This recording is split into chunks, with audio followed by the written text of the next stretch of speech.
On the evening of July 24, 1969, the three most famous men alive ate dinner inside a sealed aluminum trailer on the deck of an aircraft carrier. Through a small glass window, the President of the United States grinned and made jokes. He was not allowed to shake their hands. They had just returned from the moon, and their own planet was treating them as a biological hazard. NASA had spent 8 years and the labor of 400,000 people planning every second of their voyage. There was a plan for the rocket, a plan for the landing, and a plan for the germs they might carry home. The White House even had a speech prepared in case they died up there. Nobody had prepared anything for them living. Within 10 years, one of these men would be selling Cadillacs in Beverly Hills, fresh from psychiatric treatment and fighting alcoholism. Another would retreat to a farm in Ohio and eventually stop signing his own name. The third would quietly turn down another chance at the moon and become the happiest of the three. This is what happened to the crew of Apollo 11 after they came home. The quarantine lasted 3 weeks. Doctors were not certain the moon was sterile, so Neil Armstrong, Buzz Aldrin, and Michael Collins went from the splashdown straight into isolation. First in the trailer, then in a sealed laboratory in Houston.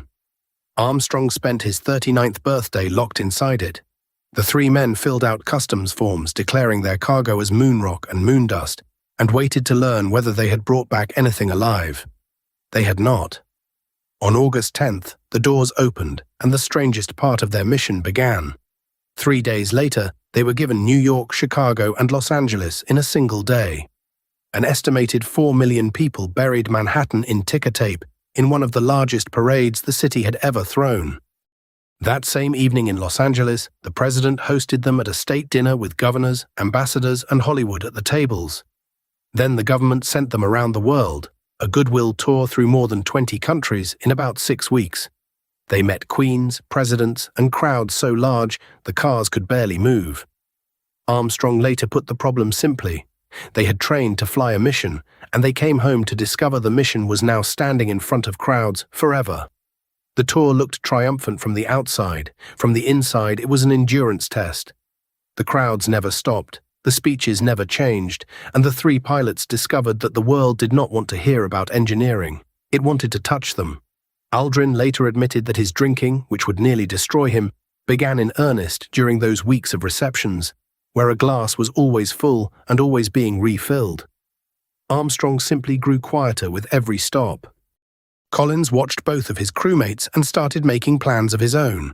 Here is a detail almost nobody watching those parades noticed.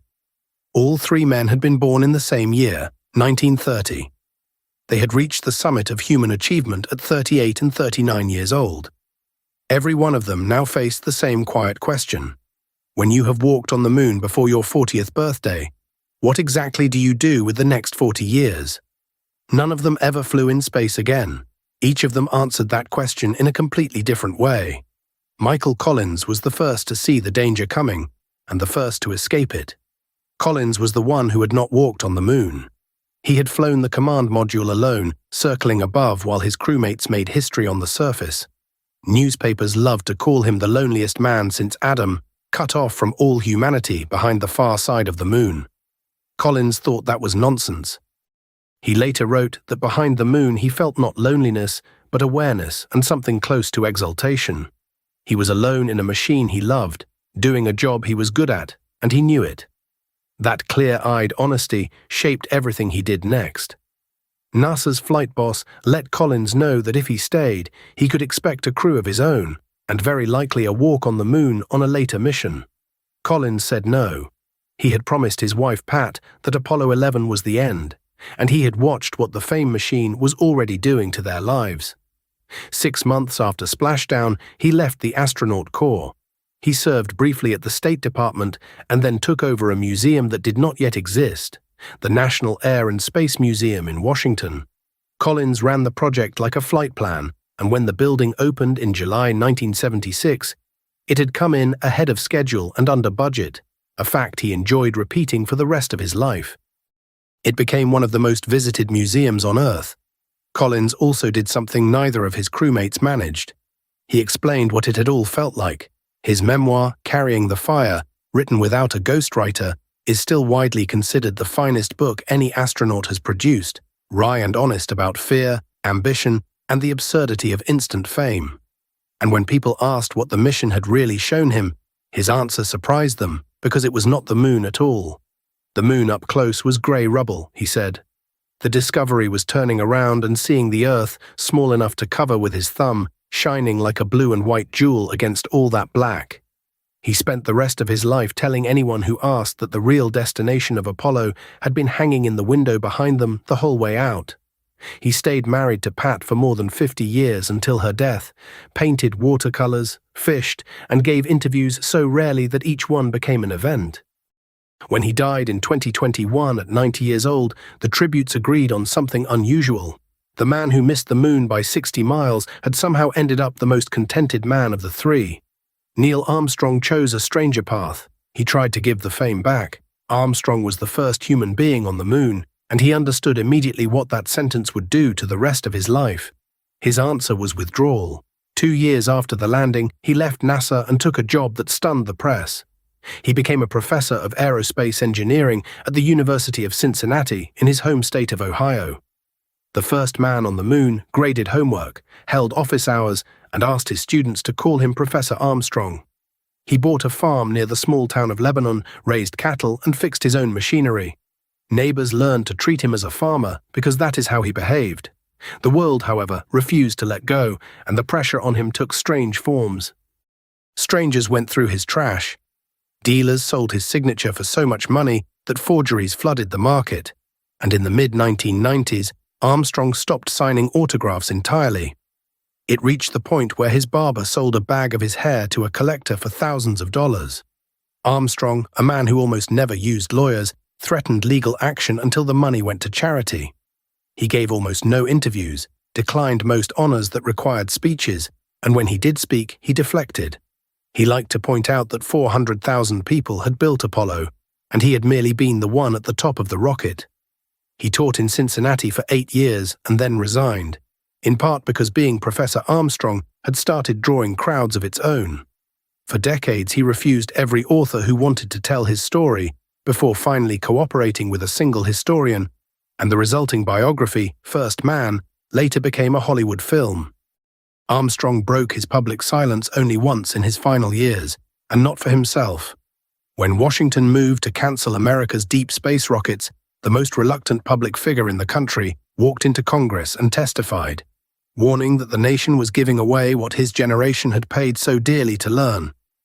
It was the one cause he considered worth the spotlight. Asked once about his boot prints, which will survive on the airless moon for millions of years, he said he rather hoped somebody would go up someday and tidy them. There was grief hidden under the silence. Armstrong had buried a daughter, Karen, who died of a brain tumor before her 3rd birthday, years before Apollo, and those close to him believed he carried her for the rest of his life. The decades of guarded privacy cost him too. His first wife, Janet, left after 38 years, saying the silence had simply worn through the marriage. He remarried, found a measure of peace, and remained, by every account, unfailingly modest and impossible to provoke. Armstrong died in August 2012, at 82, from complications after heart surgery. Even his death carried a secret. Years later, reporters revealed that the hospital had quietly paid his family $6 million to settle claims that his care had gone wrong, a settlement sealed so tightly that almost nobody knew it existed. His family released a single suggestion for honoring him. The next time you walk outside on a clear night and see the moon smiling down at you, they said, think of Neil Armstrong and give him a wink. He was cremated and buried at sea, in an ocean with no marker at all. The most famous man of the 20th century had finally managed to disappear. And then there was Buzz Aldrin, the man who fell all the way to the bottom and climbed back in front of everyone. Aldrin was the second man on the moon, a distinction that gnawed at him more than he admitted. He had arrived at NASA with the most decorated resume of the three. As a young Air Force fighter pilot, he flew 66 combat missions over Korea and shot down 2 enemy jets. Then he earned a doctorate from MIT on orbital rendezvous, the mathematics of 2 spacecraft meeting in flight, which happened to be the exact problem the moon program needed solved. The other astronauts nicknamed him Dr. Rendezvous, and it was not always a compliment. On the surface of the moon, he had reached for something sacred. Before the first steps, in the quiet of the landed spacecraft, Aldrin privately took communion, a sip of wine and a wafer brought from his church in Texas, the first food and drink ever consumed on another world. Looking out at the grey landscape, he coined the phrase that followed him forever: magnificent desolation.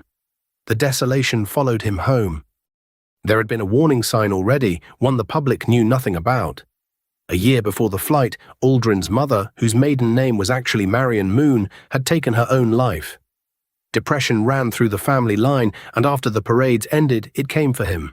The Air Force gave him command of its test pilot school, a job he was wrong for and knew it, and he retired in 1972. Then the structure that had held him since West Point was gone. He sank into serious depression and drinking, and unlike every other American hero of his era, he eventually said so out loud. His 1973 memoir, Return to Earth, described the breakdown, the affairs, the psychiatric treatment, and the hollow feeling he called the melancholy of all things done. A national hero admitting mental illness in print was almost unheard of, and it cost him. It also quietly helped normalize a conversation the country was not yet having. The bottom was ordinary and humiliating. 2 marriages failed. For 6 months, the man who had walked on the Sea of Tranquility sold Cadillacs at a dealership in Beverly Hills, and by his own cheerful admission, never sold a single car. In October 1978, he stopped drinking, and he stayed sober for the rest of his life, one day at a time, decade after decade. What came next was the strangest third act in the history of American fame. Aldrin rebuilt himself as space exploration's loudest living advocate. He legally changed his first name to Buzz, the nickname his little sister had given him as a baby. He designed and promoted an orbital route between Earth and Mars, known to engineers today as the Aldrin Cycler, and spent decades pushing presidents and NASA administrators toward the Red Planet, often wearing a shirt that read, "Get your ass to Mars." He voiced himself on cartoons, danced on television, and became a grinning fixture of popular culture. And in 2002, when a conspiracy theorist ambushed the 72-year-old outside a hotel, waving a Bible and calling him a coward and a liar who had faked the landings, Aldrin punched him in the jaw on camera. Prosecutors declined to press charges, and much of the world quietly cheered. The comeback never really slowed down. When a certain animated space ranger needed a name, the studio reached for the most famous Buzz alive, and an entire generation grew up loving a toy astronaut without knowing it was named for a real one. At 86, Aldrin traveled to the South Pole just to see it, became the oldest person ever to reach it, and had to be medically evacuated when the altitude caught up with him. He recovered and kept going. On his 93rd birthday, Buzz Aldrin married for the 4th time, announcing it, in his words, with the excitement of an eloping teenager. He remains, at this recording, the last surviving member of the crew. 3 men, 1 mission, 3 verdicts on what the moon does to a human life. Collins stepped away early and kept his balance. Armstrong spent 4 decades building walls around an event the world would not stop celebrating. Aldrin was broken open in public and made the wreckage into a second career. The strangest part is that they went through it separately. The crew of Apollo 11 were never close friends. Collins described the 3 of them as amiable strangers, competent men who trusted each other completely in flight and had remarkably little to say on the ground. After the world tour ended, they scattered, and they reunited only when anniversaries demanded it. The last time all 3 stood together in public was the 40th anniversary of the landing at the White House in 2009, 3 old men who shared 8 days no other humans alive could fully understand, and who had each carried the weight of it alone. The pattern was not unique to them.